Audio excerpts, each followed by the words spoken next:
5 September রাতে সার্বিয়ায় সরকার বিরোধী বিক্ষোভকারীরা দাঙ্গায় লিপ্ত হয়। এর আগে হাজার হাজার মানুষ নির্বাচনের দাবিতে বিক্ষোভে অংশগ্রহণ করেছিল।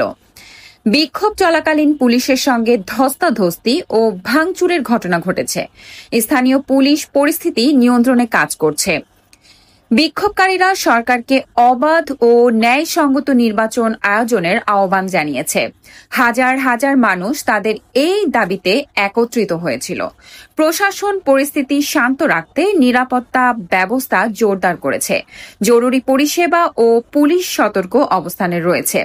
সার্বিয়ায় এই বিক্ষোভে উত্তেজনা ছড়িয়েছে, তবে কর্তৃপক্ষের প্রচেষ্টায় পরিস্থিতি ধীরে ধীরে নিয়ন্ত্রণে আসছে।